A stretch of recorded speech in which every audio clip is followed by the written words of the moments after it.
They say miracles don't happen in ICU rooms. They're lying. It started with a mistake. A wrong turn down a sterile corridor, a door marked 307 instead of 370, and a man whose hands had signed death warrants kneeling beside a stranger's hospital bed. What happened next would shatter everything he thought he knew about power, about faith, about the difference between breathing and being alive. His name was Vincent Morelli, though most people in the city knew better than to say it out loud. At 42, he controlled every illegal operation from the waterfront to the financial district: drugs, weapons, protection, gambling. His empire generated $47 million annually, built on fear and the understanding that crossed lines meant disappeared bodies. He wore $15,000 suits and Italian leather shoes that cost more than most people's monthly rent. And when he walked into a room, silence fell like a guillotine blade. But none of that mattered at 2:47 a.m. on a Tuesday in November, when he pushed open the wrong door. He'd come to the hospital for his nephew, 7-year-old Marco, who'd been hit by a car 3 blocks from Vincent's club. The boy's mother, Vincent's sister Lucia, was hysterical in the waiting room. Vincent had left her with his men and gone searching for Marco's room, ignoring the night nurse's directions because Vincent Morelli didn't take orders from anyone. He'd been thinking about the driver, about whether they'd been drunk or just careless, about which punishment fit which crime. His mind was cataloging retribution when he opened the door to room 307. The woman in the bed looked dead. That was his first thought. Her skin held that translucent quality he'd seen too many times, that waxwork appearance that meant the body was still running, but nobody was home. Tubes snaked into her arms. A ventilator breathed for her. The machine's rhythmic hiss the only sound besides the steady beep of heart monitors. Her chart, clipped to the end of the bed, read, Jane Doe number 4, 47 days. No name, no family, nobody waiting. Vincent should have turned around, should have walked out and found his nephew's actual room. But something held him there in the doorway, something about the absolute stillness of her, the way the fluorescent lights made her look like a painting of a person rather than the person themselves. He thought of his sister sobbing in the waiting room and wondered if anyone had sobbed for this woman, if anyone even knew she was here. He didn't believe in God, hadn't since he was 14 and watched his father get gunned down outside their apartment for refusing to pay protection money to the Irish gang that ran their neighborhood back then. But his mother had believed, had prayed every night until cancer took her 6 years ago. And sometimes, in moments he'd never admit to anyone, Vincent wondered if she'd been right. If maybe faith was the thing separating humans from animals, hope from resignation, life from mere survival. He walked into the room, let the door whisper shut behind him, drew up the plastic visitor's chair and sat down beside Jane Doe number 4's bed. Her hands lay outside the blanket, pale and still, an IV port taped to the back of it. Vincent reached out and wrapped his scarred, violent hands around her delicate fingers. I don't know your name, he said quietly. Don't know if you can hear me. Don't even know if this means anything. But my mother used to say that prayers work better when someone speaks them out loud. And you look like you could use someone speaking for you. He closed his eyes, tried to remember the words his mother had whispered at his father's funeral, at his brother's funeral, at the funerals of all the men who'd died building Vincent's empire. The prayers blurred together in his memory, but the intention behind them came through clear. Please let them be at peace. Please let them be somewhere better. Please let this mean something. I don't know what you're fighting in there, Vincent continued, his voice barely audible over the ventilator's mechanical breathing. Don't know what put you here, or why you're still holding on. But if you can hear me, If any part of you is still in there trying to find your way back, don't give up. Whatever hell you're living through, it can't be worse than the hell of giving up. Trust me on that. I've seen both." He sat there for 20 minutes, didn't say anything else, just held her hand and listened to the machines keeping her alive. His phone buzzed twice, his second-in-command checking in, probably wondering where he'd gone, but Vincent ignored it. Something about this moment felt important in a way he couldn't articulate, in a way that had nothing to do with power or money or reputation. For 20 minutes, Vincent Morelli wasn't a crime lord. He was just a man, sitting beside another human being who was fighting a battle nobody else seemed to care about. When he finally stood to leave, he did something he hadn't done since his mother's funeral. He made the sign of the cross over the woman's body. His hand moved awkwardly, muscle memory from childhood struggling against decades of cynicism. Then he turned and walked out of room 307, closing the door softly behind him. He found Marco's actual room on the 3rd floor. His nephew was awake but groggy, his leg in a cast, his mother clutching his uninjured hand like she might never let go. The doctor said he'd be fine. Broken femur, some bruising, nothing that wouldn't heal. Vincent stayed until Marco fell asleep, then sent Lucia home with a driver and instructions to rest. He'd handle everything else. The driver had already been found, already been delivered to the warehouse on Pier 19. Vincent would deal with him tomorrow. But as he walked back through the hospital toward the exit, Vincent found himself taking a detour. Found himself standing outside room 307 again, looking through the small window in the door at the woman who still hadn't moved, who still looked more dead than alive. "Who is she?" Vincent asked the night nurse at the station. The nurse, young, exhausted, wearing scrubs with cartoon characters on them, glanced up from her computer. "Jane Doe from the river. They pulled her out 7 weeks ago, half drowned and hypothermic. No ID, no missing persons report matching her description. Brain activity is there, but minimal. Family Services has been trying to place her in a long-term care facility, but there's a waiting list, and no one to pay for private care, so..." She shrugged, a gesture that encompassed all the institutional failures that meant this woman languished in an ICU bed, forgotten. "What's her prognosis?" "Honestly, the doctors don't expect her to wake up. The cold water did too much damage. Even if she does wake up, she'll probably have severe cognitive impairment, memory loss, maybe paralysis. They're keeping her comfortable until they can transfer her to a state facility." Vincent nodded slowly, looked back through the window at Jane Doe number 4. What happens if she wakes up before the transfer? The nurse's expression shifted to something between pity and cynicism. Then she wakes up to a world where she doesn't know who she is, where nobody's looking for her, and where the state will shuffle her between facilities until she either remembers or gives up trying. Not exactly a fairy tale ending. Vincent pulled out his wallet, extracted 5 crisp $100 bills. "This conversation never happened," he said, setting the money on the counter. "But if anything changes with her condition, if she wakes up, if she gets worse, if they try to move her, you call this number."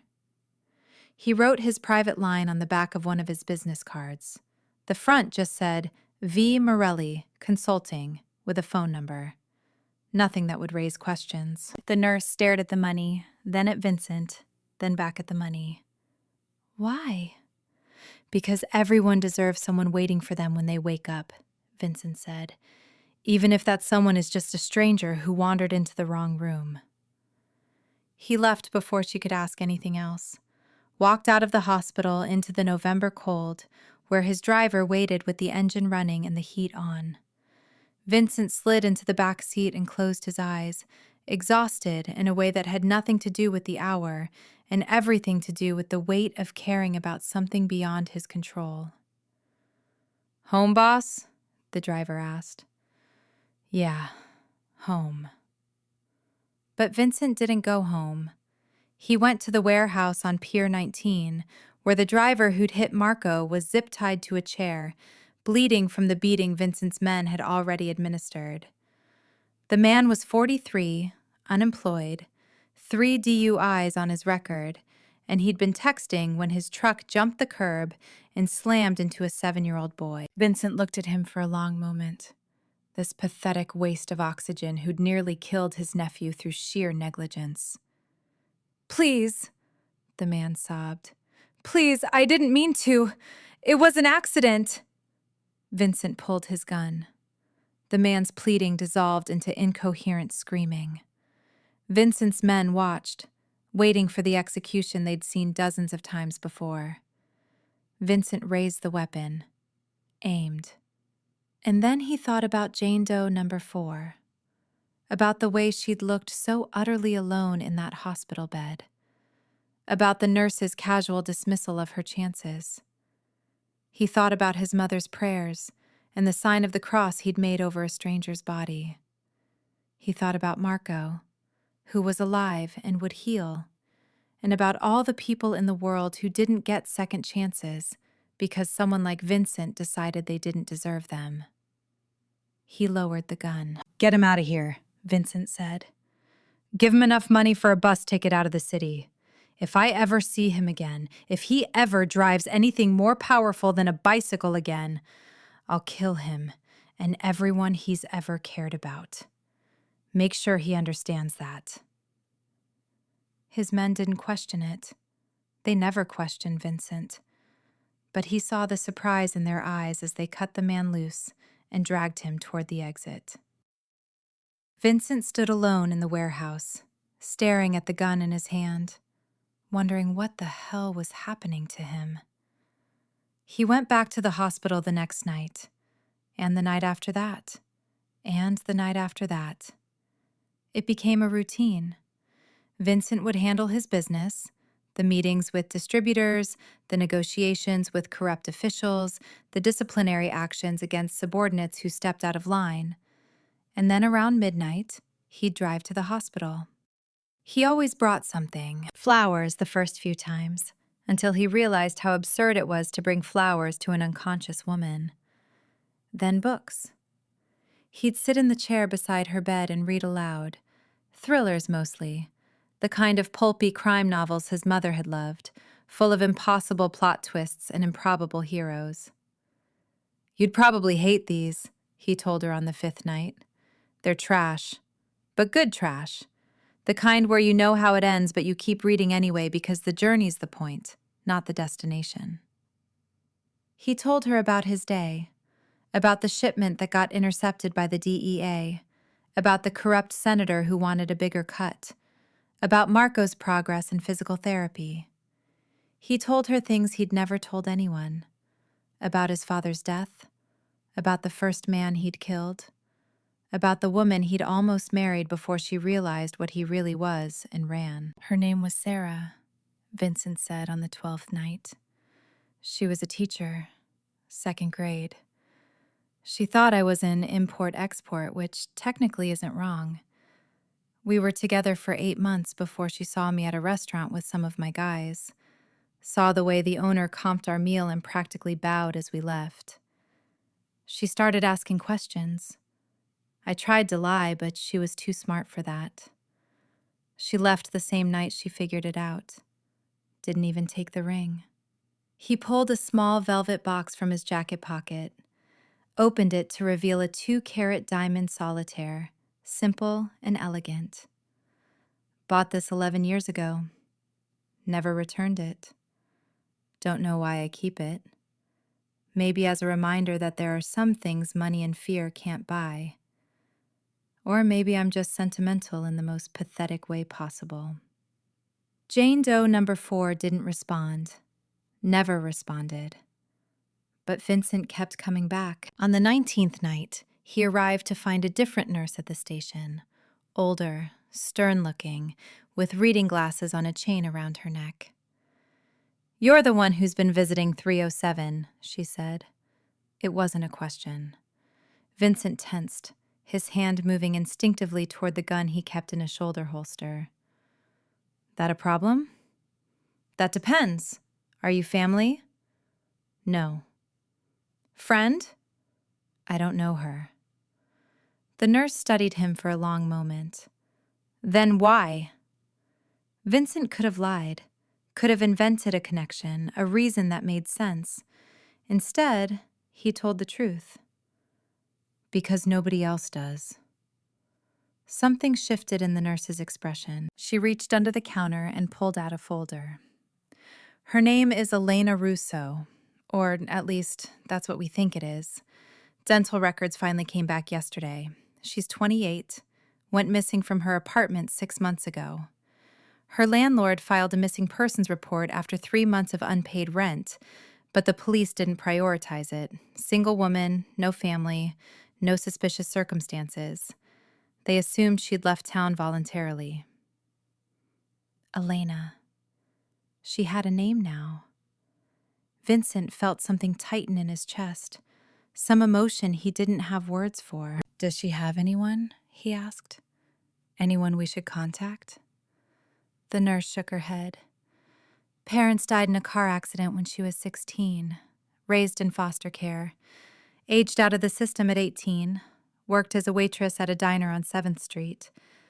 From what we can piece together, she lived alone, kept to herself. The diner closed down 4 months ago. Nobody reported her missing except the landlord, and that was only about the money. 28 years old, and nobody cared she was gone. The thought made Vincent's blood run cold. What happened to her before the river? We don't know. There were signs of old injuries, healed fractures, scar tissue. Could be abuse, could be accidents. No way to know without her telling us, and she can't do that. The nurse closed the folder. You should know that they're transferring her next week. Long-term care facility upstate. Basically a warehouse for people the world forgot about. No, Vincent said. Excuse me? She's not going anywhere. Transfer her to a private room. Best care available. I'll cover all expenses. The nurse blinked. Mr. Morelli, that kind of care costs. I don't care what it costs. Make it happen. He made phone calls. By morning, Elena Russo had been moved to a private suite on the hospital's top floor, the kind of room usually reserved for wealthy patients recovering from elective surgery. Floor-to-ceiling windows overlooking the city, private bathroom, a real bed instead of the standard hospital equipment, 24-hour nursing care, the best neurologist in the state consulting on her case. Vincent's accountant had questions. Vincent's second-in-command had questions. Vincent ignored all of them. He sat in Elena's new room and watched the sunrise paint the sky orange and gold, and he wondered what the hell he was doing. He'd killed 17 men in his life, 18 if you counted the one who'd probably bled out even though Vincent hadn't stayed to confirm. He'd destroyed lives, broken families, built an empire on suffering. And now he was spending $25,000 a week keeping a stranger alive. You're making me soft, he told Elena's sleeping form. My mother would have loved that. She always said I had too much of my father in me, too much anger.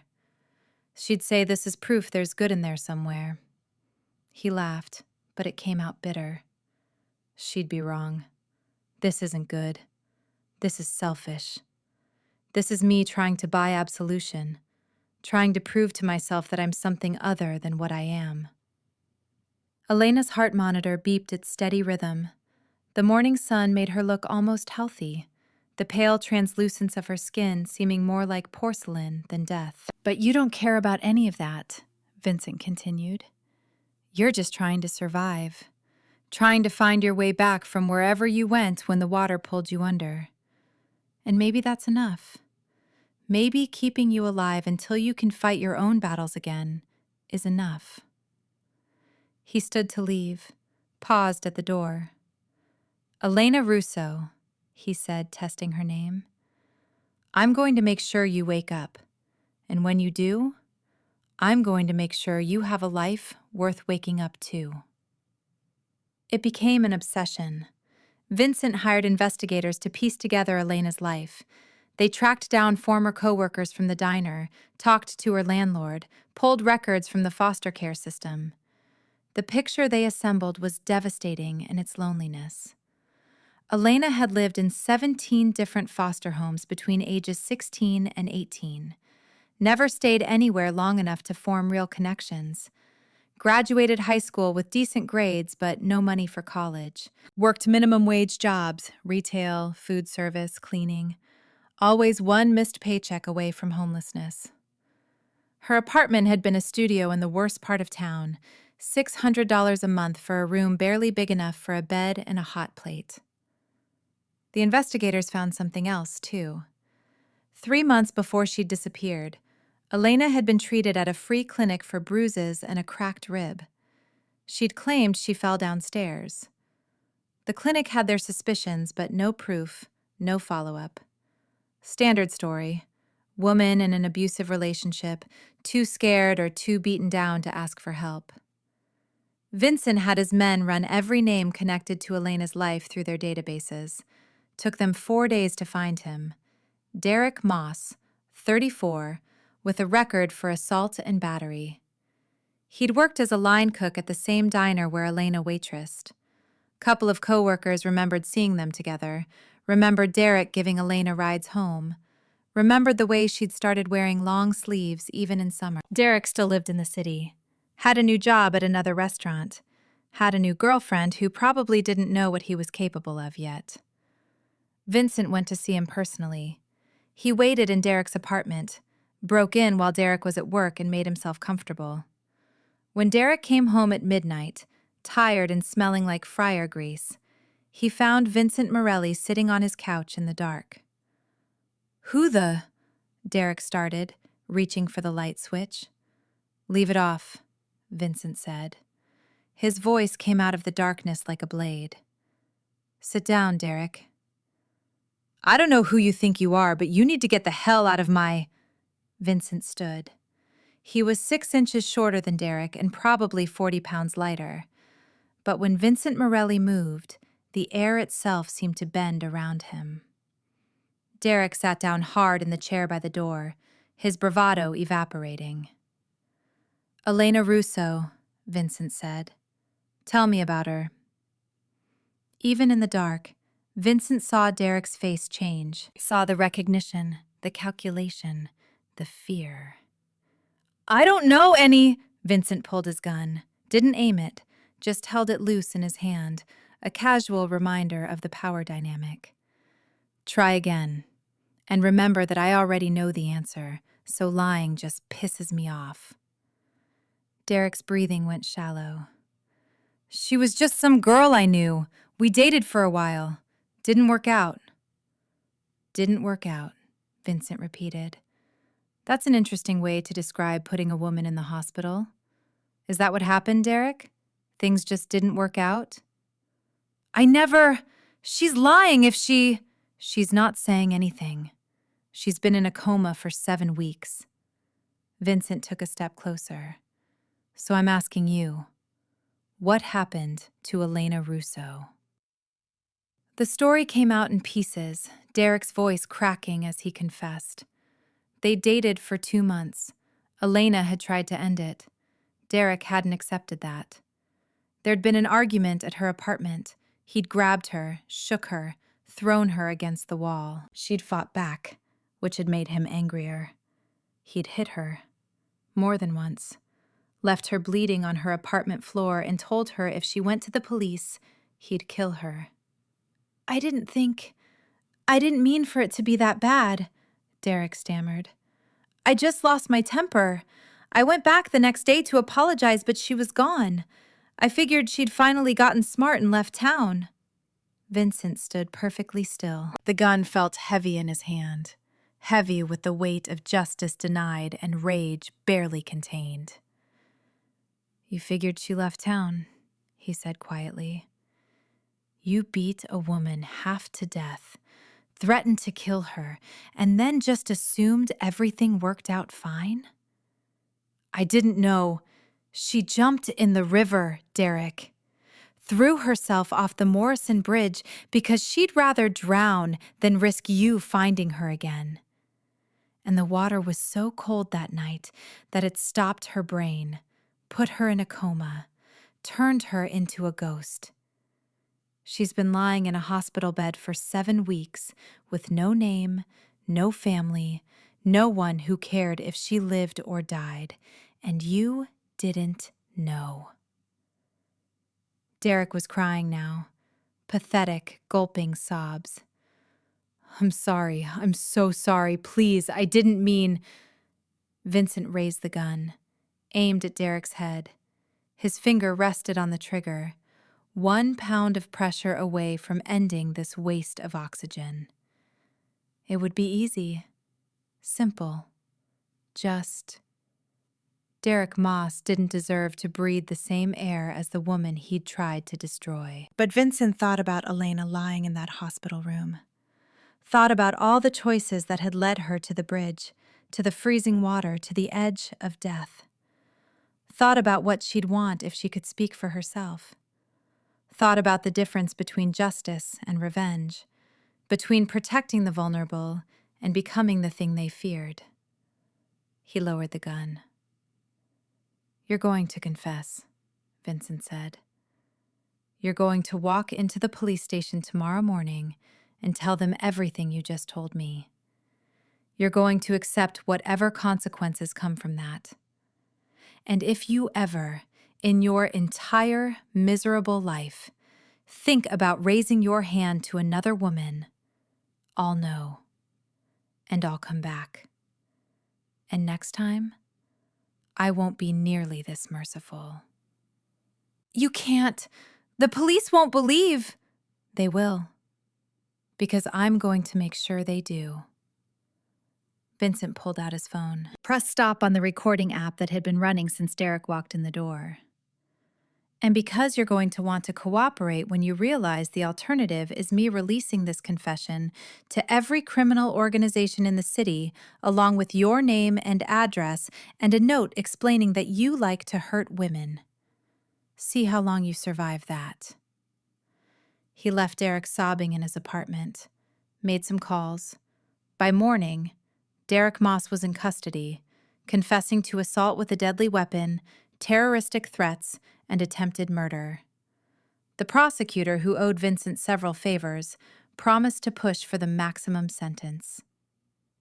Vincent went to the hospital, sat beside Elena's bed, took her hand. I found him, he said softly. The man who hurt you. He's going to prison. He's never going to touch you or anyone else again.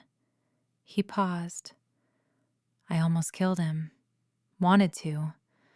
But I don't think that's what you'd want. I don't think that's who you are, even if I don't really know you yet. He sat there for hours, just holding her hand, watching her breathe. The nurses had started a photo album for her room, pictures they found in her apartment, piecing together the life she'd lived before the river. Elena as a teenager, awkward and uncertain. Elena graduating high school in a borrowed gown. Elena at the diner, smiling at the camera in her uniform, looking tired but real. You deserved better than what you got, Vincent told her. Better than foster care, better than poverty, better than that piece of shit who thought he had the right to hurt you.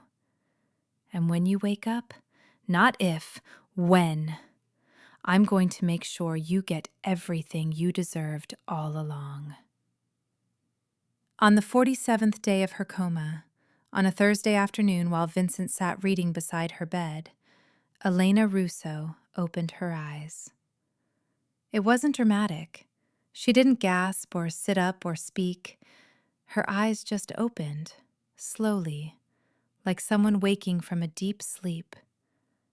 They were gray, the same gray as storm clouds over the ocean, as smoke rising from ruins, as hope mixed with fear. She looked at the ceiling, at the window, at the flowers on the bedside table, and then at Vincent. He froze, the book still open in his hands. For a moment they just stared at each other. This woman who'd been dead to the world for 7 weeks, and this man who'd appointed himself her guardian angel and demon all at once. "Hi," Vincent said, because what else do you say to someone who's just returned from the edge of death? Elena's lips moved. No sound came out. Her throat was raw from the ventilator tube they'd removed 3 days ago when she'd started breathing on her own. She tried again. "Who?" The word came out like broken glass, sharp and painful. "My name is Vincent. Vincent Morelli. You don't know me. He trailed off. How do you explain this? How do you tell someone that you've been sitting beside their bed for almost 2 months, reading to them, talking to them, reorganizing their entire life without their permission? Where? Elena tried. Her eyes were clearer now, focusing, processing. You're in the hospital, St. Catherine's. You've been here for 7 weeks. You were... He paused, choosing his words carefully. You were in an accident. Do you remember? Elena's expression flickered. Confusion, fear, something that might have been memory or might have been nightmare. She tried to sit up. Her body didn't cooperate, muscles weak from weeks of disuse. Vincent reached out instinctively to help her, then stopped, his hand hovering uncertainly. She wasn't his to touch, wasn't his to help. He'd appointed himself her protector without her consent, and now she was awake and he was a stranger in her room. Elena made the decision for him. She grabbed his arm, her grip surprisingly strong for someone who'd been comatose for 7 weeks, used him for leverage to pull herself upright. Then she looked at him again, really looked at him, and something in her expression shifted. You, she said, her voice getting stronger with each word. I know you. Your voice. You were reading. You were... Her eyes widened. You were praying. Vincent's throat tightened. You could hear? Pieces, fragments, like dreams, but... She closed her eyes, and for a terrible moment Vincent thought she was slipping away again. But then she opened them, gray eyes fierce with effort. You said everyone deserves someone waiting. You said don't give up. You remember that? I remember you. She looked down at her hands, at the IV ports and the hospital bracelet reading, Elena Russo. I don't remember much else. My name, the water, the cold. But I remember your voice telling me to keep fighting. A nurse rushed in, alerted by the change in Elena's vitals. More nurses followed, then doctors. They ushered Vincent out, their questions for Elena rapid fire and medical. What day is it? What's your name? Follow this light with your eyes. Can you move your fingers? Vincent stood in the hallway, his heart hammering against his ribs like it was trying to break free. She was awake. Elena was awake. The neurologist found him 20 minutes later. Dr. Chen was 56, brilliant, and utterly unimpressed by Vincent's reputation. She'd taken Elena's case because Vincent was paying obscene amounts of money, but she'd made it clear she was here for her patient, not her patient's mysterious benefactor. It's remarkable, Dr. Chen said. Her cognitive function appears largely intact. Memory is fragmentary but present. Motor control is weak but responding. Speech is already improving. Honestly, Mr. Morelli, this is the best-case scenario. I didn't think we'd see it. Can I see her? Dr. Chen hesitated. She's asking for you, but I need you to understand something. Elena is extremely vulnerable right now, physically and psychologically. She's going to have questions. She deserves honest answers, not manipulation or evasion. Can you give her that? Yes.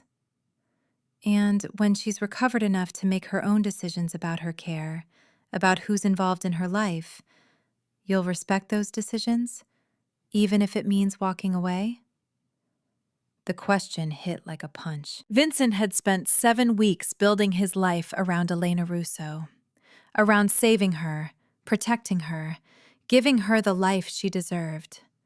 The thought of her telling him to leave, to take his money and his protection and his obsessive attention elsewhere, it shouldn't hurt. But it did. Yes, Vincent said. If that's what she wants, I'll walk away.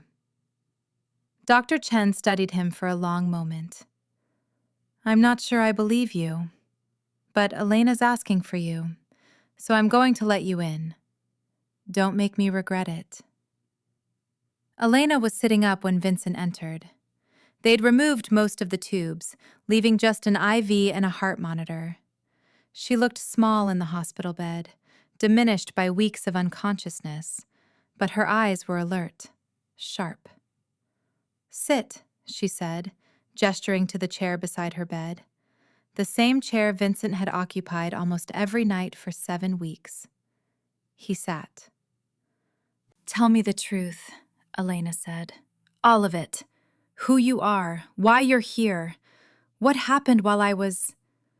She gestured vaguely at herself, at the room, at the vast unknown of her coma. So Vincent told her. Started with the wrong room, with Marco and the misread numbers. Told her about the prayer, about coming back, about the nurse's explanation of who she was, or rather, who she wasn't. Told her about the books he'd read, the conversations he'd had with her unconscious body, the decision to move her to private care. I hired investigators, he admitted. Found out about your life, your past, Derek Moss. He watched her face carefully at the name, saw the flinch, the instant tension. He's in jail. Confessed to everything. He's going to prison for a long time. Elena was silent for several heartbeats. Her hands gripped the blanket, knuckles white. How did you get him to confess? I asked nicely. At her skeptical look, he amended, I may have encouraged him to do the right thing. But he's alive, Elena. He's facing justice the legal way. That's what I thought you'd want. You don't know what I want. You don't know me. No, Vincent agreed. I don't. But I'd like to, if you'll let me. Elena laughed, but it sounded broken.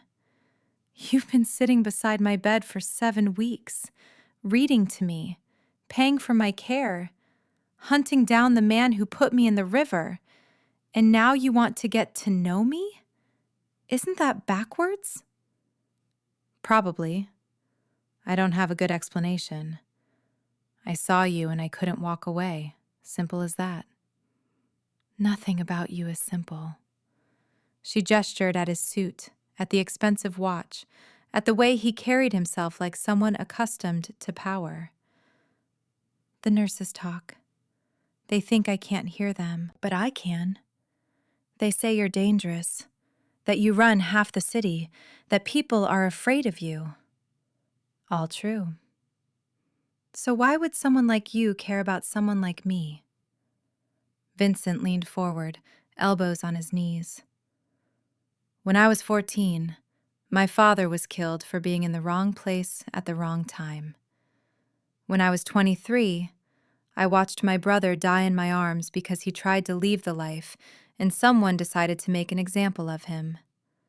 I've spent 20 years building an empire on the principle that power is the only thing that matters, that fear is the only reliable currency. And then I walked into your room and saw you lying there, with no one, with nothing, fighting a battle you didn't ask for.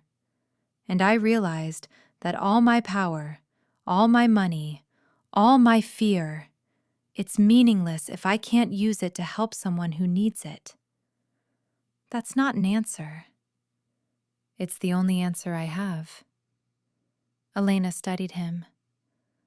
What do you want from me, Vincent Morelli? Nothing. I want you to get better. I want you to have a life. I want you to be safe and healthy and... He stopped, started again. I want you to have choices.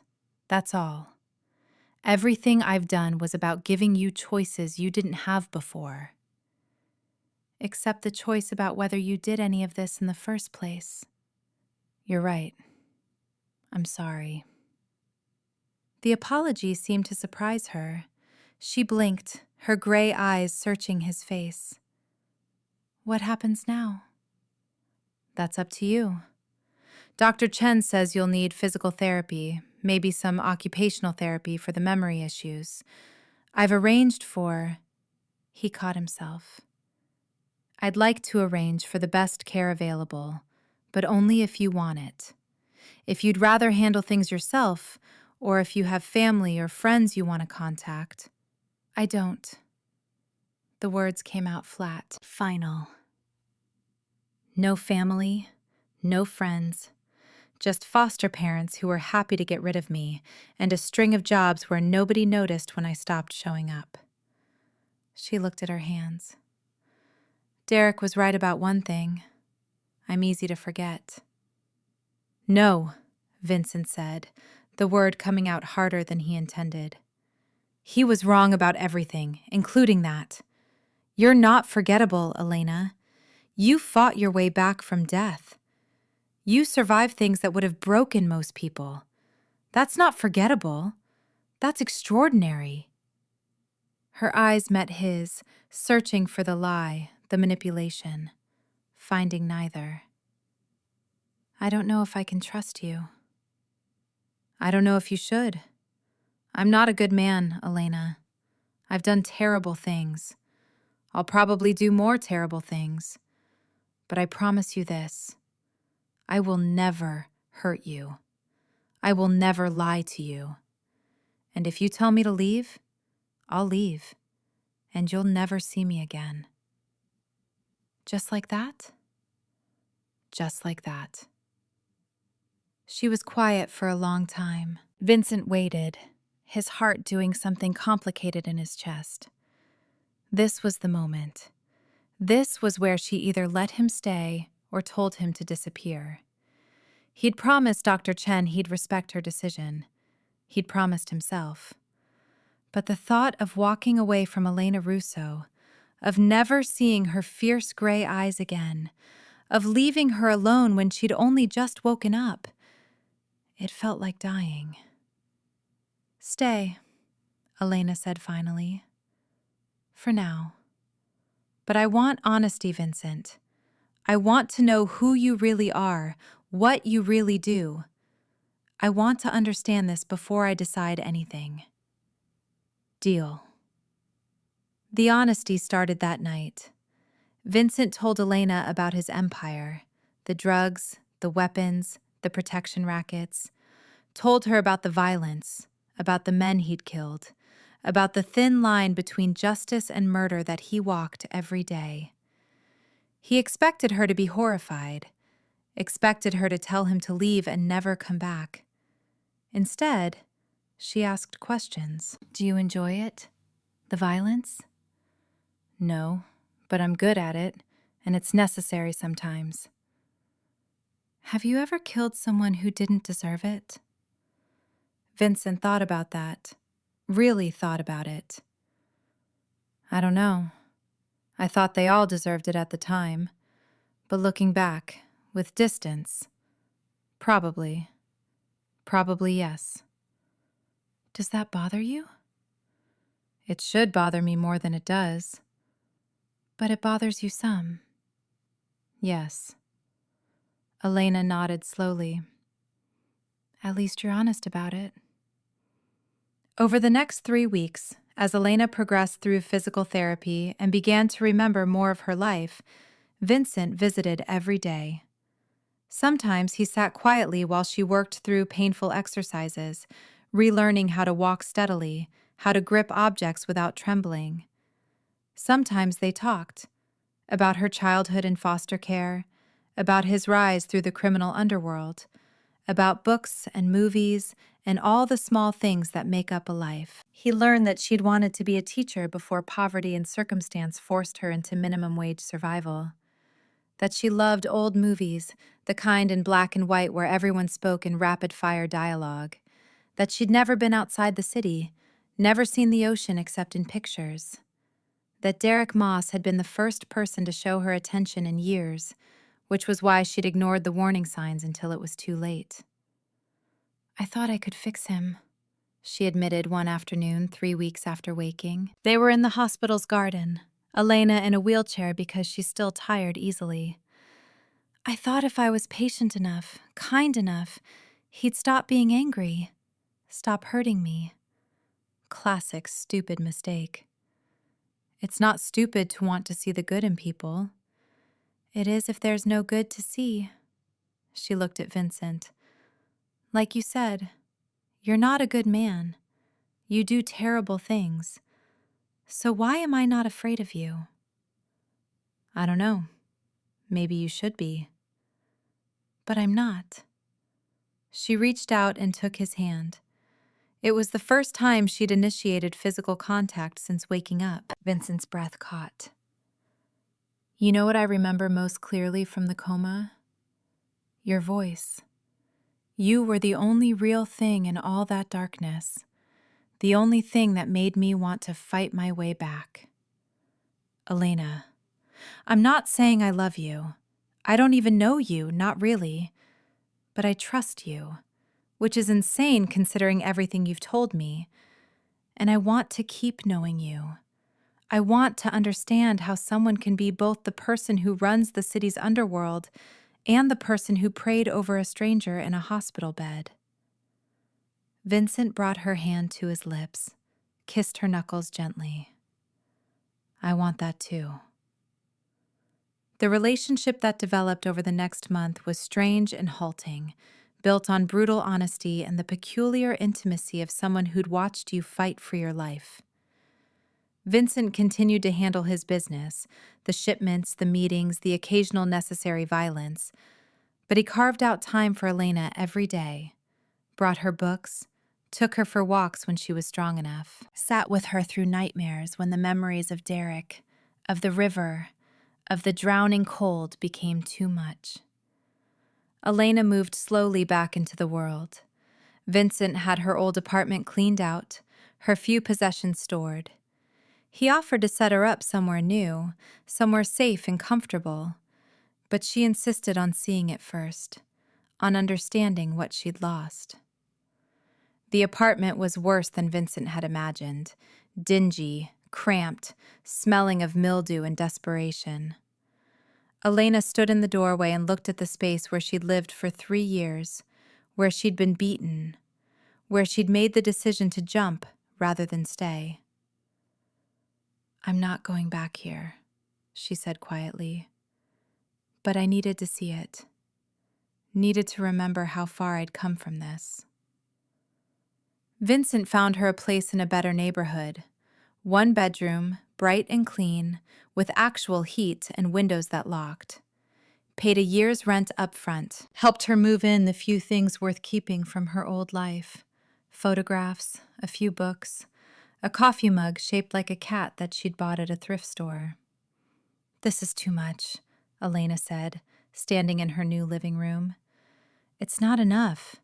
It's barely the beginning of enough." She turned to face him. "What are we doing, Vincent? What is this?" "I don't know.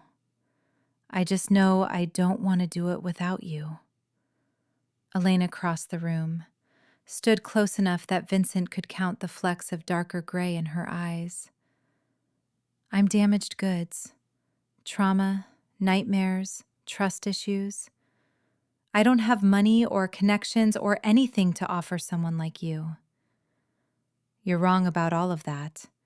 But even if you weren't, I don't care." "You should." Too late. She kissed him. It was soft, tentative, a question more than an answer.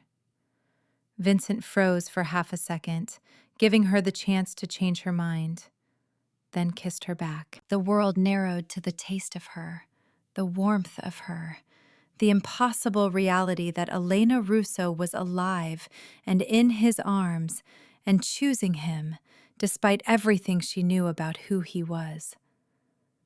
When they finally broke apart, Elena smiled, the first real smile Vincent had seen from her. "I must be insane," she said.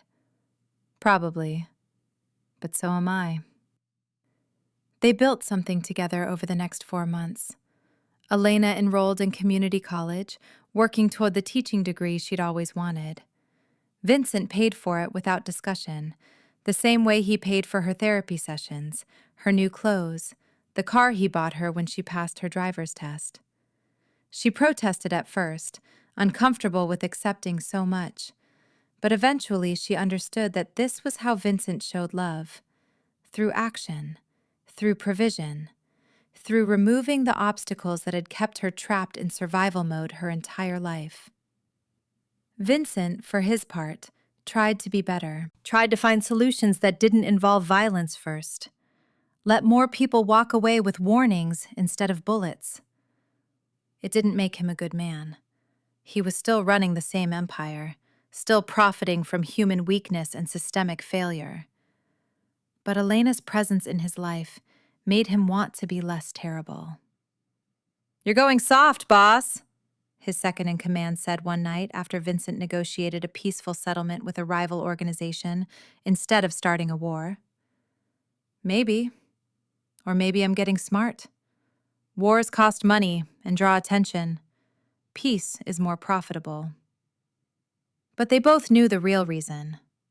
Vincent was in love with a woman who'd survived the worst the world could throw at her, and still somehow believed in the possibility of redemption.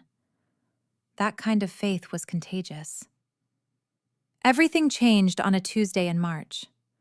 Vincent was in a meeting when his phone rang, Elena's number. He almost didn't answer.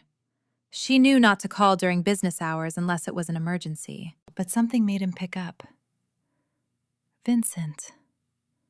Her voice was strange, flat, wrong. "You need to come home.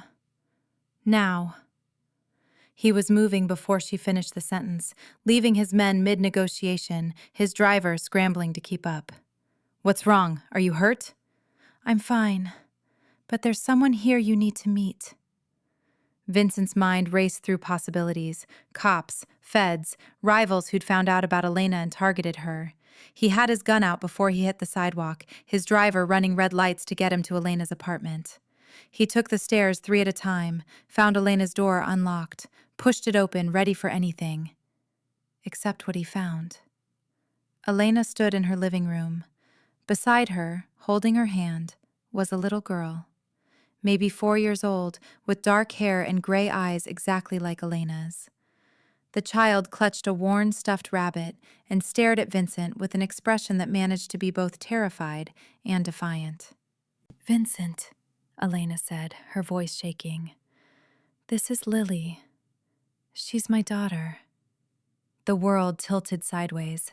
Vincent's gun hand dropped to his side. "Your what?" "My daughter. I didn't remember. The coma, the memory loss, I didn't remember having her." Tears were streaming down Elena's face now. "She's been in foster care for 7 months, ever since I disappeared. And today they called me because the system finally matched my name and, oh God, Vincent, I forgot my own child." Lily pressed closer to Elena's side, her small face suspicious. "Mommy said you're a friend," she said in a tiny voice. "Are you nice?" Vincent holstered his gun, dropped to one knee so he was at Lily's eye level. "I try to be," he said honestly. "Your mom is very important to me. That means you're very important to me too." "Did you help Mommy when she was sick?" "I tried to." "Then you are nice." Lily decided this with the absolute certainty of a 4-year-old. She let go of Elena's hand and walked over to Vincent, studying him seriously. "Do you know any stories?" Vincent's throat was tight. He looked up at Elena, saw her watching them both with an expression of desperate hope and terror. "I know a few," he managed. "Good. Mommy forgets stories sometimes. Her brain is still getting better, but I like stories." Vincent spent that evening reading to Lily while Elena made phone calls to social services, to lawyers, to everyone who could help her navigate getting her daughter back permanently. The foster parents had been kind. Elena met them, thanked them through tears, but Lily belonged with her mother. After Lily fell asleep on the couch, exhausted from the emotional reunion, Elena sat beside Vincent. "I'm sorry I didn't tell you before. I didn't know. I swear I didn't know." "I believe you. Memory loss from trauma is real. Dr. Chen warned us there might be gaps." "This isn't a gap, Vincent. This is my child. I forgot I had a child." She was shaking. "What kind of mother forgets?" "The kind who nearly died. The kind whose brain was damaged by hypothermia and drowning. It's not your fault, Elena." "I should have fought harder to remember. Should have—" Vincent turned her to face him. "Listen to me. You fought harder than anyone I've ever known. You came back from death. You learned to walk again, to remember again, to live again. And now you have a second chance with your daughter. That's what matters. Not what you forgot, but what you can build now." Elena leaned into him, sobbing. Vincent held her, his mind racing. This changed everything. Elena wasn't just a woman he'd saved, wasn't just someone he'd fallen in love with. She was a mother. And Lily was a 4-year-old who'd spent 7 months in foster care while her mother fought her way back from the edge of death. Over the next weeks, Vincent met the reality of Elena's life before the coma. Lily's father wasn't in the picture, had never been in the picture, according to Elena. She'd gotten pregnant at 23 by a man she'd dated for 2 months before he disappeared when she told him about the baby. Raised Lily alone while working double shifts at the diner, barely keeping a roof over their heads. "I was failing her even before the coma," Elena admitted one night. They were at Vincent's penthouse, a space he'd initially hesitated to show her because it screamed criminal wealth. But Elena needed help with Lily, needed someone to watch her daughter while she attended classes and therapy, and Vincent had offered. "I couldn't give her the life she deserved. Couldn't afford decent childcare or good food or any of the things children need. You gave her love. That's more than a lot of children get. Love doesn't pay for winter coats or doctor's visits." Vincent pulled Elena close. "It does now. Let me help, Elena. Let me help both of you." The look she gave him was complicated. Gratitude and fear and something that might have been love. "Why would you do this? She's not your child." "But she's yours. That's enough." Vincent threw himself into fatherhood the way he threw himself into everything. Completely, obsessively, with more money and intensity than the situation probably called for. He bought toys, books, clothes, hired a nanny for when Elena was in class, set up a trust fund that would pay for Lily's education through graduate school, turned the spare bedroom in his penthouse into a little girl's dream room, complete with a reading nook and a bed shaped like a castle. "You're going to spoil her," Elena said, watching Lily play with the elaborate dollhouse Vincent had bought. "Good. Let her be spoiled. Let her have everything you didn't get to have." Elena kissed him. "You're a very strange crime lord. Best kind there is." But Vincent's world and Elena's life couldn't stay separate forever. 3 months after Lily came back into their lives, the threat Vincent had been subconsciously waiting for finally materialized. He got the call at 3 a.m. One of his warehouses on fire. $2 million in product going up in smoke. His men found spray paint on the wall, a symbol Vincent recognized. The Kozlov organization, a Russian crew that had been pushing into Vincent's territory for months. War was coming, the kind of war that meant bodies in the street, attention from law enforcement, danger to anyone connected to Vincent Morelli, danger to Elena, danger to Lily. Vincent sat in his office, staring at surveillance photos of the warehouse fire, and realized he had a choice to make. He could fight, burn the Kozlovs out of existence, defend his territory, maintain his power. Or he could protect the family he'd somehow acquired, the woman and child who'd become more important than any empire. He couldn't do both. Elena found him there at dawn, still staring at the photos. "What's wrong?" Vincent told her. All of it. The Russians, the territory dispute, the inevitability of violence.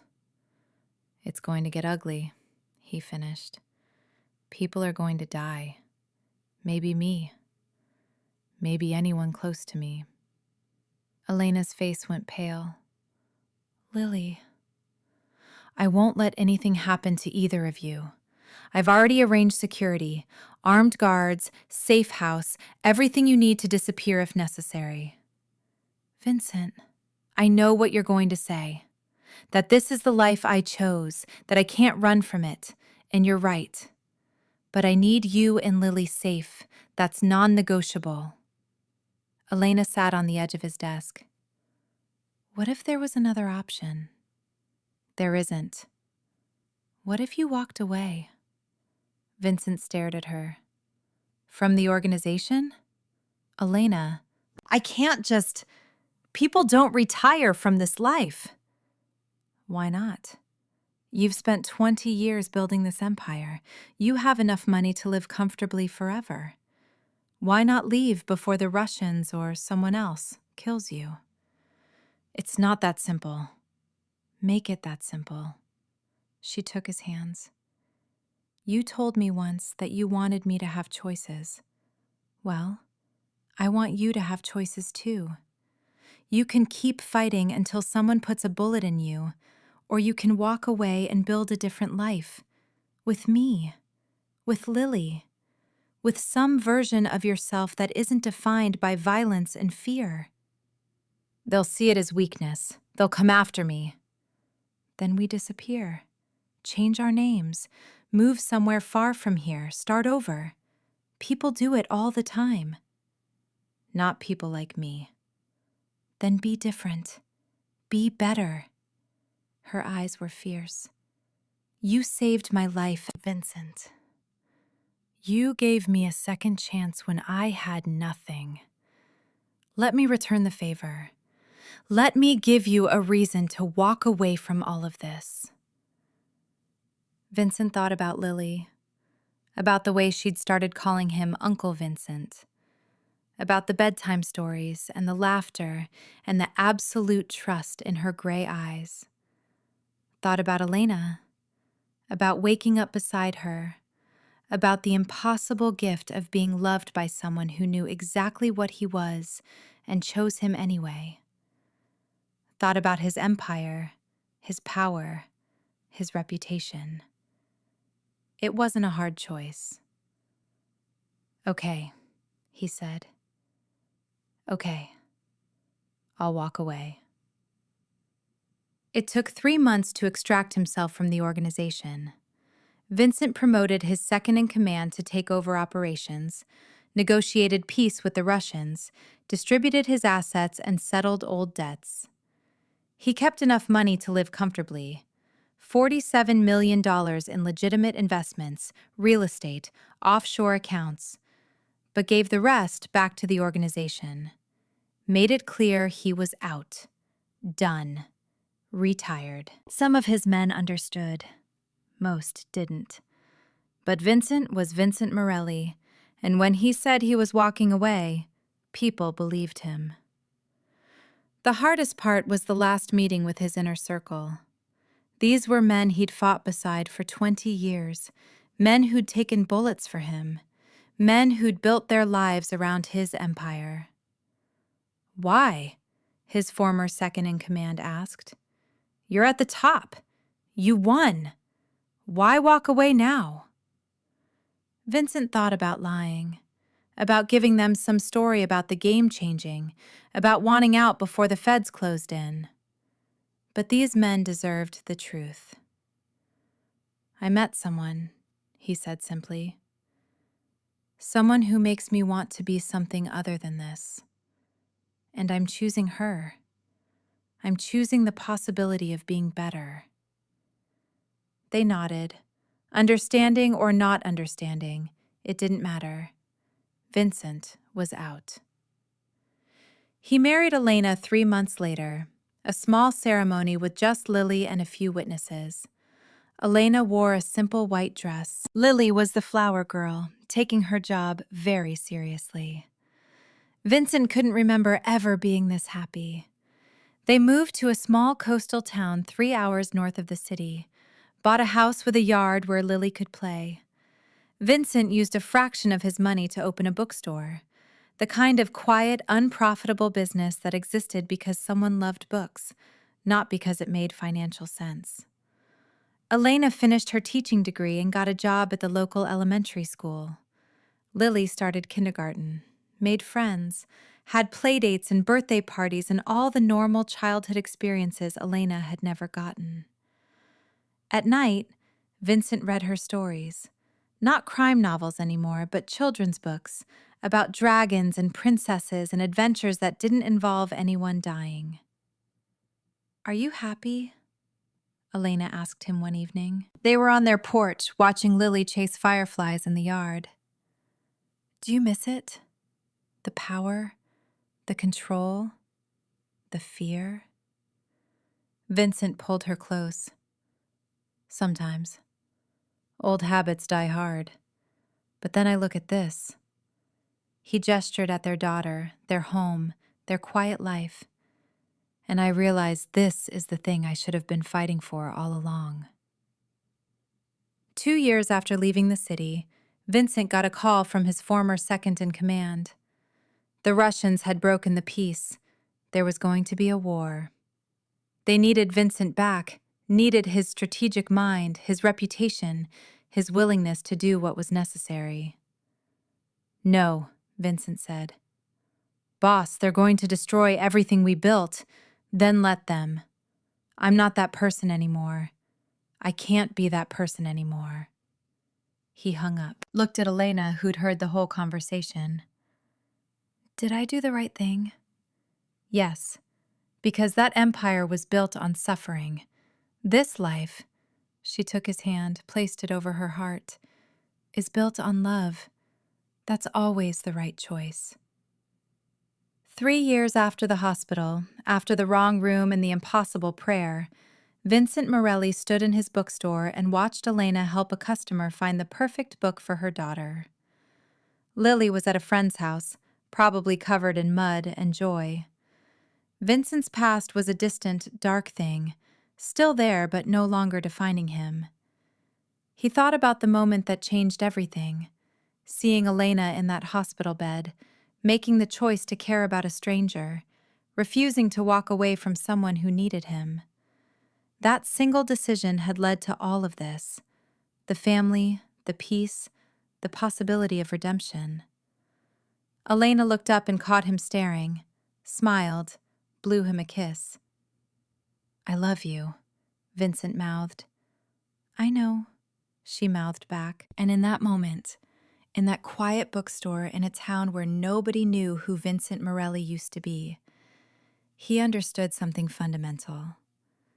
Power comes in many forms, but the strongest power is the choice to walk away from violence and choose love instead. Elena had chosen to fight her way back from death. Vincent had chosen to fight his way back from darkness. Together, they'd both found something worth living for. Sometimes the wrong door leads exactly where you need to go. Sometimes a stranger's prayer is answered in ways nobody expects. Sometimes, the most powerful thing a man can do is kneel beside someone who has nothing and promise them everything. Vincent Morelli had been many things: a crime lord, a killer, a man defined by fear and violence. But in the end, he became the thing he'd never thought possible: a man who loved and was loved in return. A father to a child who wasn't his by blood, but was his by choice. A partner to a woman who'd seen his worst and still believed in his best. They say miracles don't happen in ICU rooms. They're wrong. Vincent's miracle was named Elena Russo, and she'd saved him just as surely as he'd saved her. And that's the kind of story that makes everything else, all the power, all the money, all the fear, seem like nothing more than noise. What matters is the choice. What matters is the moment you decide to be better. What matters is finding someone worth changing for and having the courage to actually change. Vincent had found that. Against all odds, against all reason, against everything his life had prepared him for, he'd found grace in a hospital room and love in the ruins of 2 broken lives. And that was enough. More than enough. It was everything.